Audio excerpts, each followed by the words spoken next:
Welcome back to the Latics Published podcast. It has been quite a while, but we've come back in light of recent news that CALLUM has been announced that he has left Wigan and joined Portsmouth for an undisclosed fee.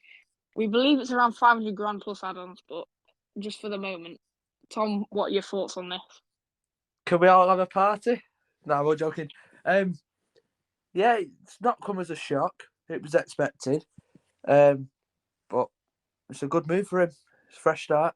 See what he can do at Pompey. I think he did just need that new start, to be honest, because he's not been playing well recently, has he? No, he's not. There's one game I bring it back to what started it with me. And it's the Bolton game where he had a chance. He was pretty much one-on-one with the keeper and looks for a foul. Yeah. That's what settled it with me. Yeah, it's not helping that he's been played out of position either, because obviously he's not a cam, is he? He's the right winger or a left winger. But apart from that, we're just going to go over the events of Saturday as well, with potentially some of the worst refereeing and some of the worst defending I've ever seen. I'm just glad I didn't watch it after what I've heard. Yeah, the third goal, fair play, it was a good finish, but again, defending was shocking, especially for their first goal. But it's been like that. Scored and then immediately sit back, and it's just the same every week. It's been since Maloney took over. Yeah, and it's not good enough. We need to stop sitting back on 1-0 leads. I mean, come on. It sounds obvious, but seriously. The question I ask is, where's the fight gone from August? Exactly. That's literally what I've been asking. On Twitter, I've said, where's that team from August gone? You know, playoffs was in the question. It was, and then it sort of faded away. And to be honest, I know it wasn't realistic, but we all thought it could happen. To be fair, before the season started, I said I'd take around 10th mid-table.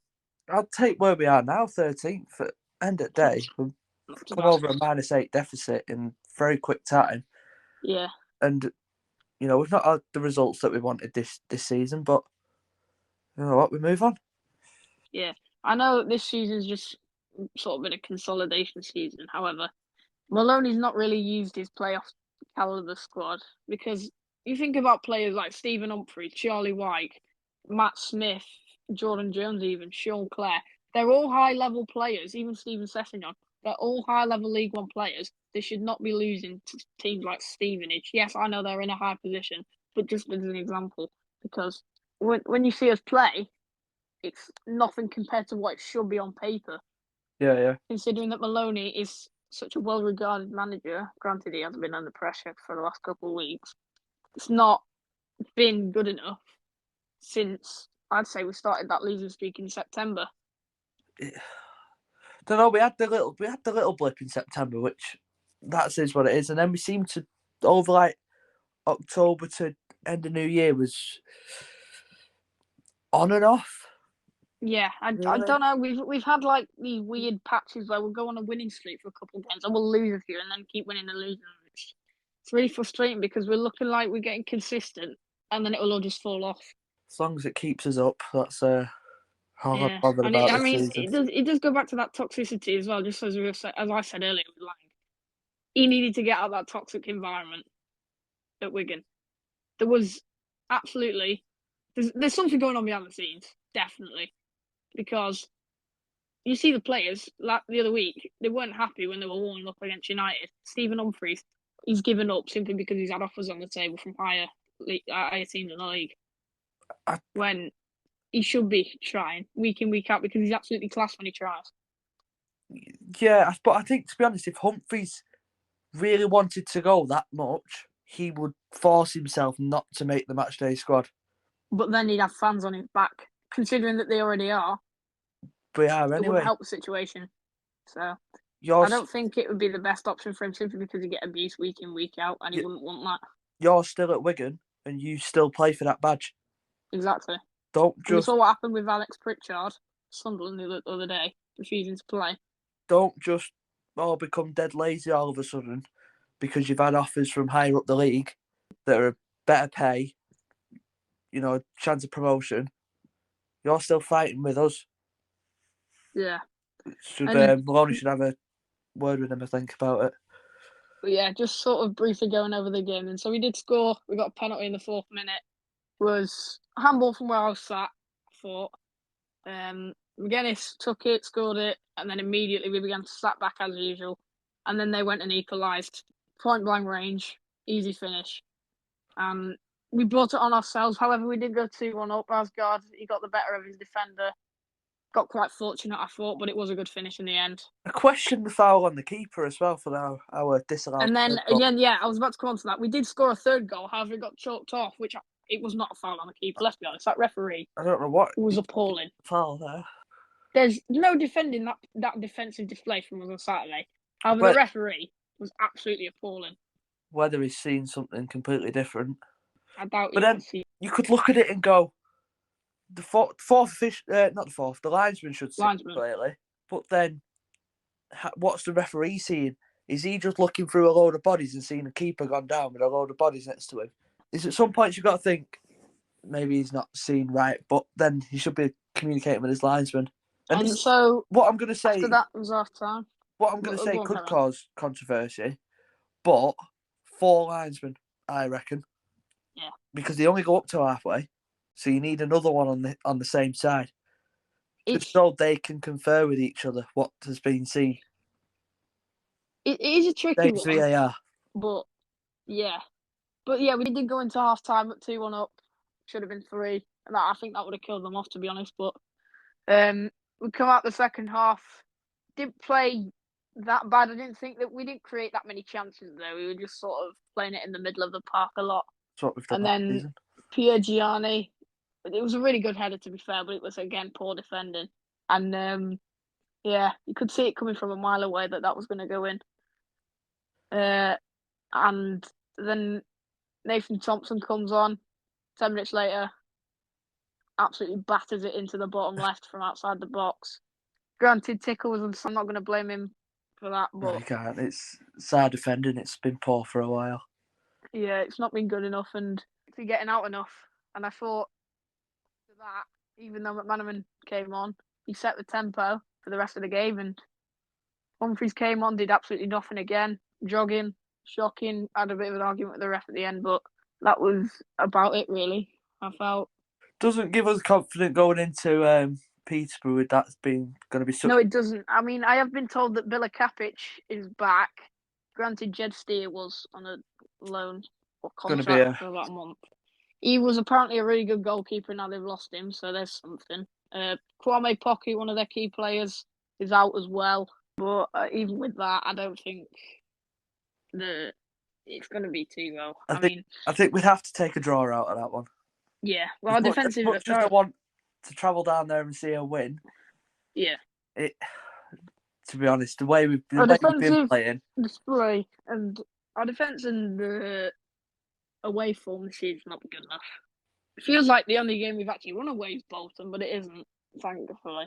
But even still, 4 wins away, that's shocking. Yeah, it is good that we have good home form now. That's pretty much the only thing that's kept us in 13th, really. Kept us going. But then even I think it's getting to the point now where you like sort of October, November time, you add the -8 points onto the points deduction and go, oh, we'd actually be a decent position here. Now getting to the point where you add it on, we're only 2 places above. Yeah, it's getting to that point where it's like, yeah, we're not doing as good as what we thought. No, and it's really disappointing to see. And when we're going on to Peterborough as well, I just hope Maloney gets it right tactically, which he hasn't against Stevenage. Because they've got such dangerous players, especially like the likes of EFL Mason Clark, Ricky J. Jones, Harrison Burrows. No, their midfield is absolutely excellent. They've got Collins, Cipriani. It just shows you why Ronnie Edwards, who's valued at about 10 million, had an offer rejected for him in the summer from, I think it was West Ham.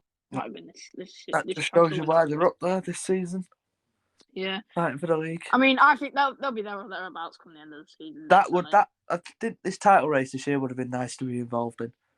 It would have. Yes, we would win it as usual, but we'd win the league as usual. But it would be nice to be involved. We'd have come straight back down anyway, considering because we had absolutely nothing.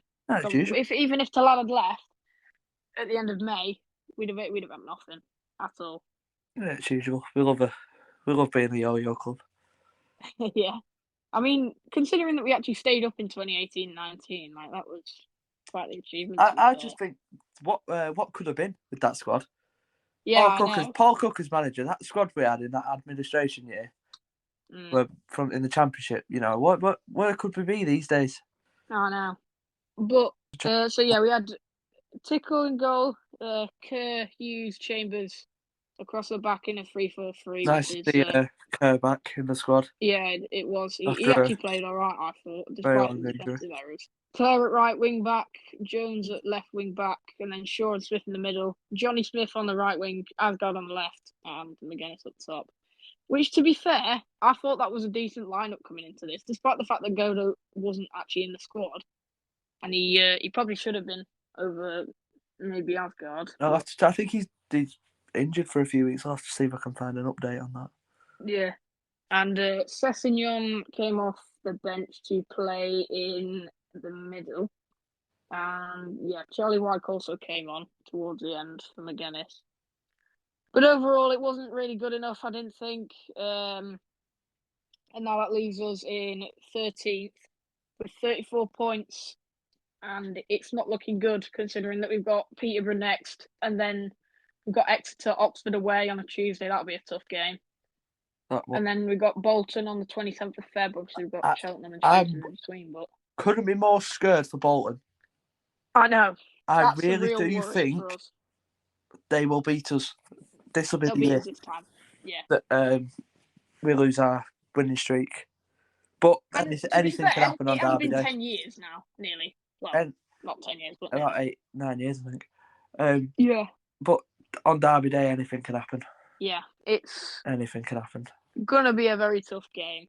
If we scrape a 1-1 draw, I'll take that, like we did last time. But we should have won that, really. Yeah, it is what it is. So moving back on to Lang now. He's gone to Portsmouth. Seen a lot of Portsmouth fans quite sceptical about this one actually because of Lang's record in the league. Considering that he has, I would be. I think they've got the right to be sceptical because he's not performed for us this year. Granted, his mind's not been in the right place. Granted, he has been played out of position. We'll have to see how he gets on with them. Yeah, he's not played well since Bolton away, really, has he? He's not been in the right mindset. Played well since midway through last season, so he's had a good year. He showed good quality towards the end of last season. Yeah, towards like when it was a bit too late. Yeah, but apart from that, it was the quality's there. It is. There's a player in him. It's just not being utilised. Just getting it out of him. No current other transfer rumours for Wigan. I think that'll be the end of our window now. There's no one else we're going to bring in, really. Business was long done. After Good. Yeah. It was. So we have brought in Charlie Good and Luke Chambers, which, to be fair, I know we do need to bolster our defence. However, we've got 4 more than capable defenders in there, I think. Luke Chambers again. I thought he was actually quite good. He's been good. Chambers. So I like him. Yeah, he's a good player. Yeah, he was good against Reading. I thought, especially. Yeah, I think Charlie Good's sort of a safe option. If he does well, then that'll help us. But yeah, we should be pushing higher than what we are, but we're not. So anything will take in this season. Everything's looking quite bleak at the moment. But yeah, just another thing in the Stevenage game as well. Steve Evans kept getting up off his bench to have a rant at the 4th official. That was quite hilarious. If there was a manager I couldn't hate more, it's him. Steve Evans. Yeah. Oh my God, he makes the big puffer jackets that the groundsman will look tight. Look small on him, should I say? The way he was waddling up to the 4th official as well. It's quite funny. I'm sure he's a part-time bus driver. Anyway. Let's not cause a riot. Yeah, leave Stevenage fans with their bus driver. Their 3 points. Yeah. At least he can get 3 buses, so that's all right. Yeah. One more thing got to mention. Saturday, Peterborough away. There will be a Latics published food review. Yes, I forgot to mention that there will be a Latics published food review. Latics published are travelling down to Peterborough. Yes, we might regret it, and I am starting to. But I will be doing a food review because after a burger I had at Northampton, think it's only right I start sledging some of these burger vans. He's coming for every burger van around the ground in League One. Right. But I don't think there'll be a vlog. I doubt it. I highly doubt it. But you will see the food review from Thomas and maybe Tom from our old episode against Blackpool. That burger that you had at Northampton was quite poor. Oh, it was bad. Anyway, Twitter admin gives it large to the burger man. But yeah, we hope you've enjoyed listening to this. We will be at Posh away. Hopefully, we get the win. If we win, I'll be absolutely ecstatic. I'm on the pitch if we win. Yeah, I'll be absolutely ecstatic. But yeah, I hope you've enjoyed listening, and thanks for watching. And always remember, we live in a tub of margarine.